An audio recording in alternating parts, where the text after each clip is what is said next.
at this point of where we are, we're just one guy's going to put ourselves in position, right, to win football games, right? Who can we count on to help us win football games, and that's how we'll decide. An all too familiar quote if you're a Houston Texans fan. Hey, who's going to start on Sunday? Davis Mills? Or guess who?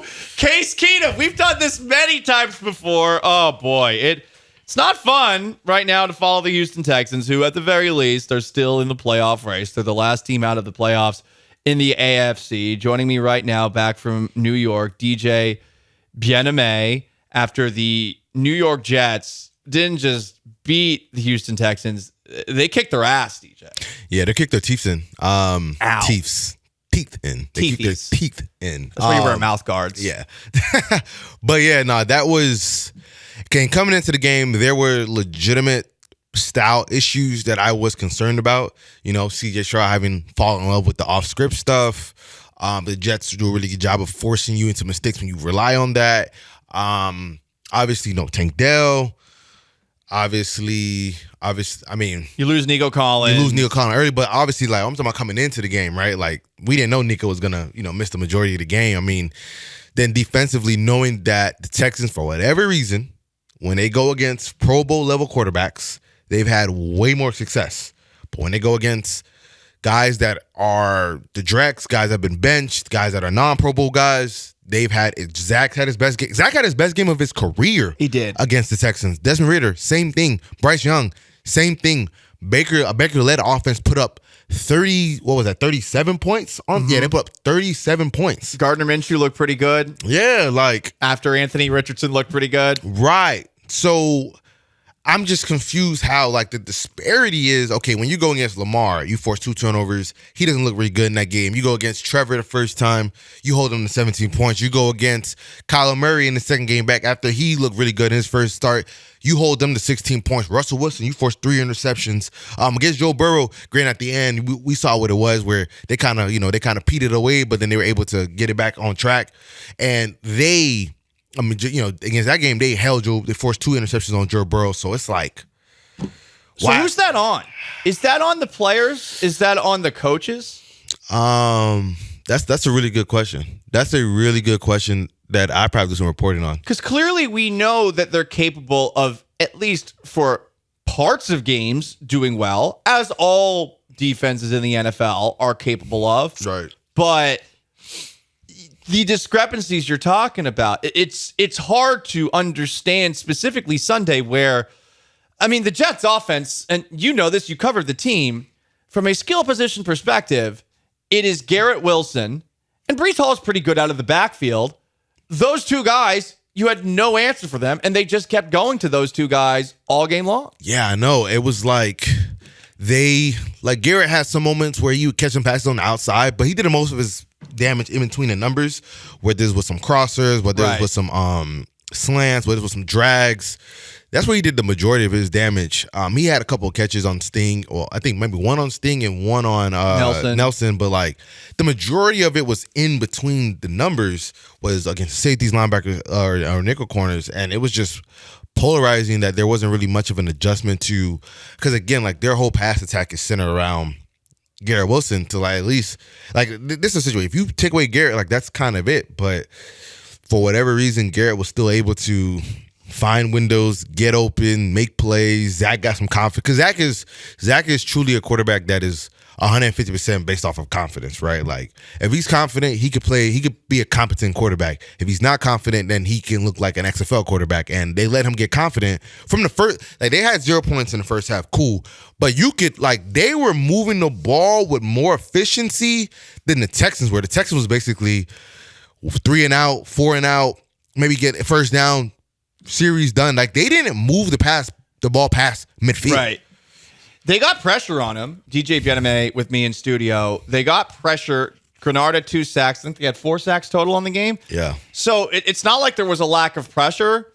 My thought was, Zach Wilson's a pee-pants quarterback. If I send the house against Zach Wilson, he's going to make a horrible mistake. And he really only made one mistake all game. He was scrambling forward. It's a wet day, and Christian Harris made a nice play to punch the football out. Right, yeah, and that was mainly it. You're right. Like if you send pressure at him, like legitimate pressure at him, like that's when you can get some of the brain fart moments. But again, like, I think once Nico went out, that changed the whole tenor of the game. If you ask me, like the biggest issue for me was Bobby Slowick's play calling, because in a game like that, when you know it's wet, and again, like the Jets have played in wet conditions before, the Texans have not played in a single wet or cold game all year. They haven't Was played. the Ravens game a little wet? No, It looked like it was in the beginning, yeah, but like it was gone by the end. Yeah, like because that game, like it had it was more humid than anything. Because I remember being on the sideline and sweating on the sidelines before the game. Yeah, like. They had a little bit of rain, but it was nothing crazy. Okay. Yeah. So to bring it back, so they haven't done this in the rain before. Right. They just couldn't adjust to the rain, and this does fall on Bobby Slowick then? Yeah, some of it, Bobby, like somebody has to be like, yo, this is the flow of the game.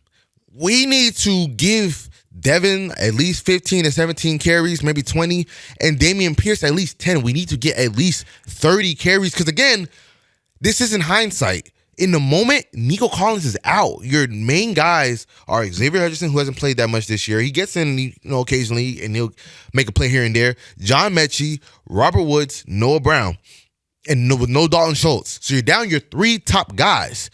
In that moment, there has to be a decision made that, again, against that secondary with Sauce Gardner and DJ Reed and Michael Carter with C.J. Mosley, Quincy Williams, with Quentin Williams on the D-line, with Jermaine Johnson, John Franklin Myers up front. There is a hole on that defense. It's running the ball. It's run defense. That's where their biggest issues lie. Let's run the rock down their throat as much as we can to at least, 1, shorten the game, and 2, so we can get some rhythm so we can do our play action passes and our play action boots and things of that nature.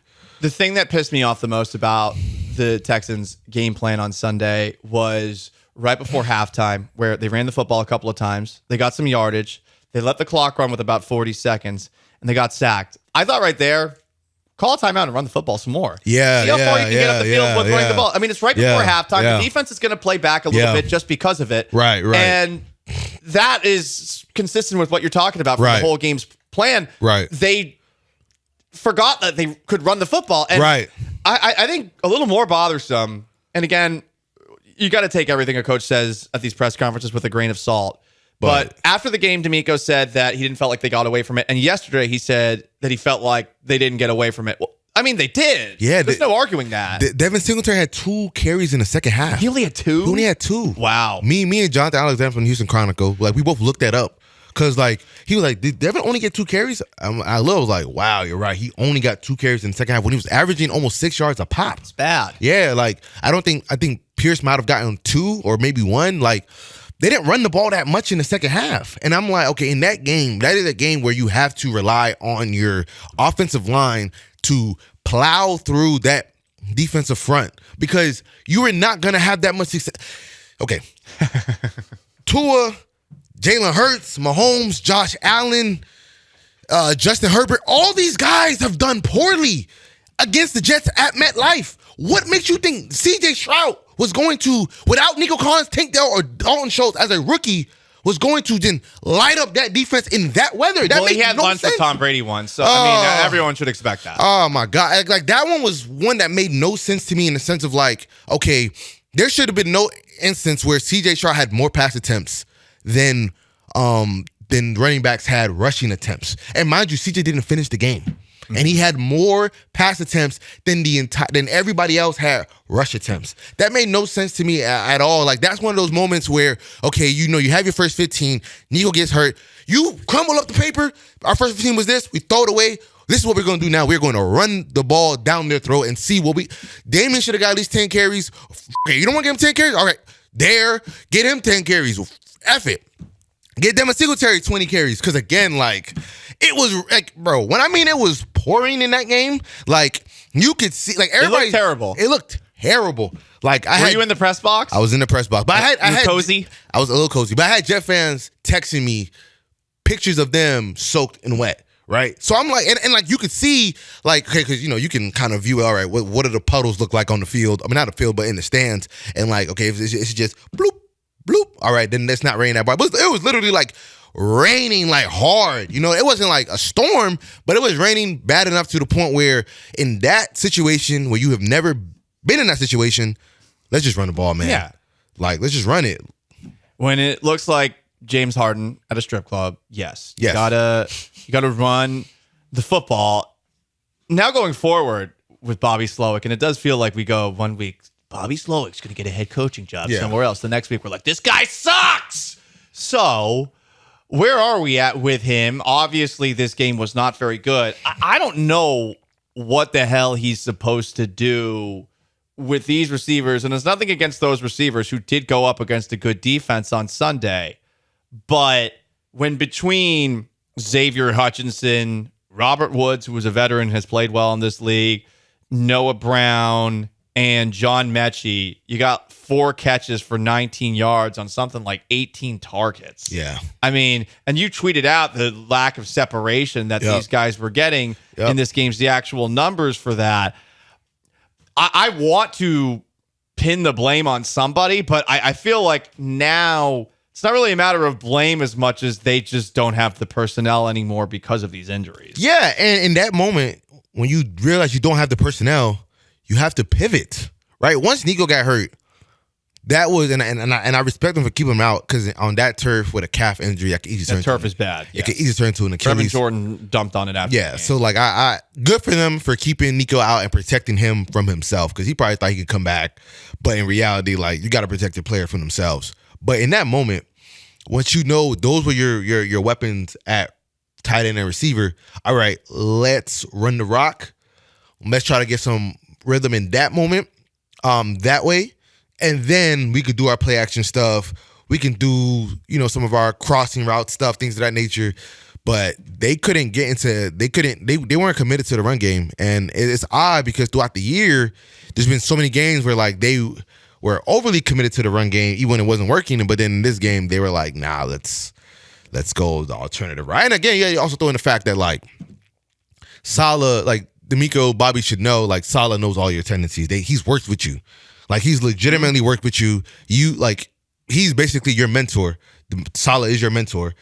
So Saleh would know you best than anything. We always see it, right? Where like a coach that worked with a coach, that younger coach goes somewhere else, and then they face basically their mentor, and then they struggle because their mentor knows you inside out. They know how you think.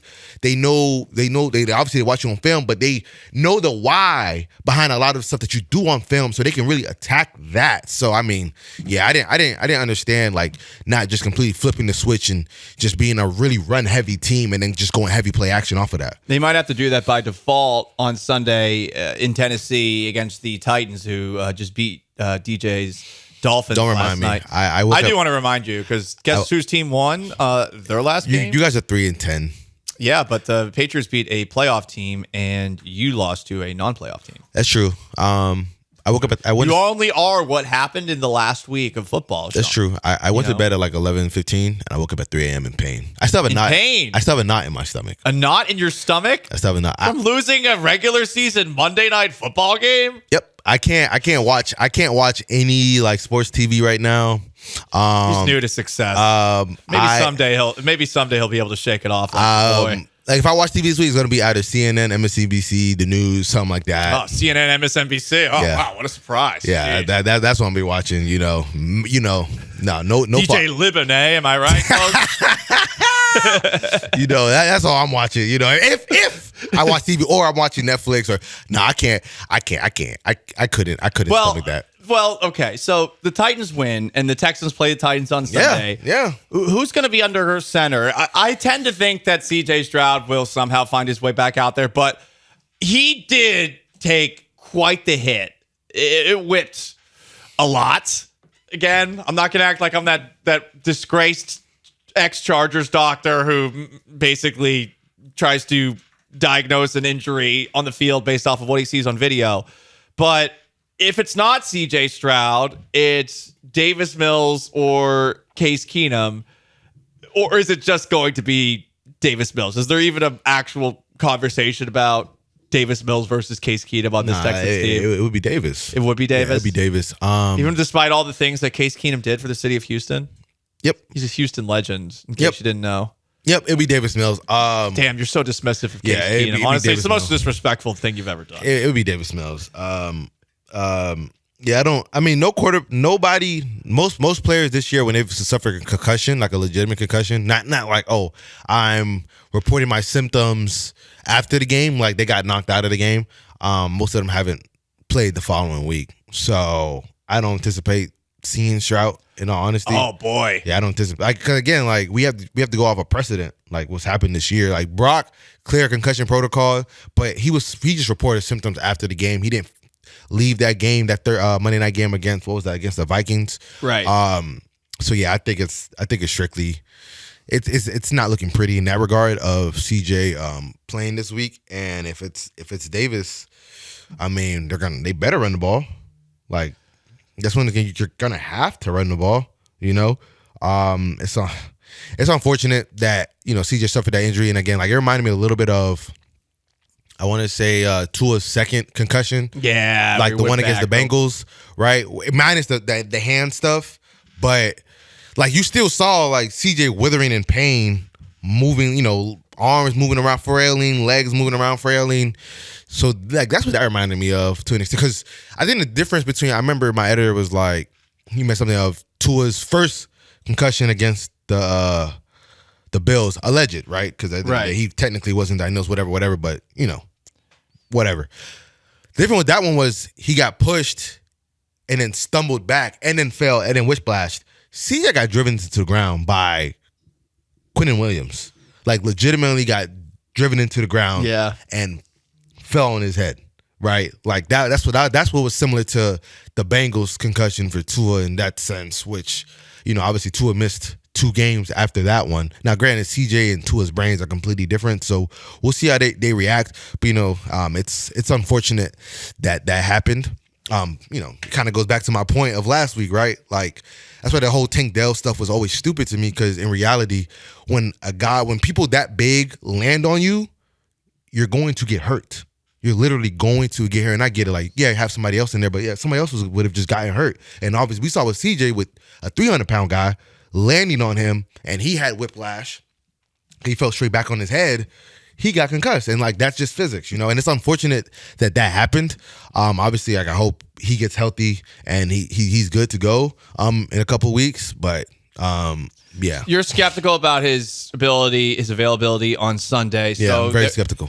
Going up against the Titans team that, without Jeffrey Simmons, held the Dolphins in check last night. I mean, the Dolphins scored because of a muff punt, a pick six that Will Levis threw, and a fumble by Levis that set the Dolphins up with a short field. Right. I know Tyreek Hill got hurt in the game, but clearly the Titans defense, they're still engaged. Yeah. Even though it does seem like the Titans season's been over for a while. Right.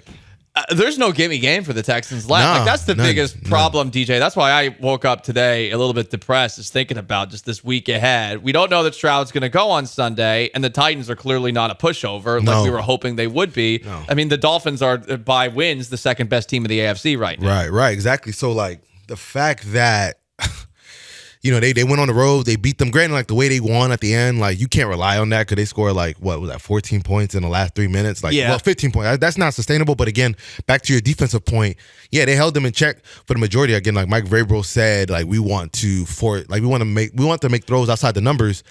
And Davis Mills is known to not be that good at throwing the ball outside the numbers. And again, might not have Nico Collins. Like, it's gonna be a game where you're gonna have to like really run the rock. Like they're gonna have to like commit to like trying to get to 30 carries total. Whether it's 20 with Devin, 10 with Pierce, or 5 with Pierce, 5 with Dare, you're gonna have to run. Like this is gonna be one of those games where D'Amico and Bobby have to revert back to what they used to see in San Francisco, where like they would win playoff games with Jimmy G throwing the ball 6 times or 8 times or 12 times, right? Because we need to run the rock no matter what and really impose our will. That's the only way you can win down the stretch in December, right? Like if you can't run the ball in December, January, most teams, they have no chance of being able to put up points to win games. Very early prediction, Texans and Titans on Sunday in Nashville. Who's winning? Oh. And I know there's a lot. Listen, this is one of those things where we don't even know who's going to be under center for the Texans, so this is difficult to predict. Where you're at right now, your expectations for Sunday, it seems like you don't think Stroud is going to play on Sunday because of precedent that's been set this year. So we're giving you all sorts of outs here. I think if CJ plays, they'll win. If Davis plays, they'll lose. Okay. Yeah. Okay. Yeah. Well, that's good enough for me. That makes me feel a little bit better. Yeah.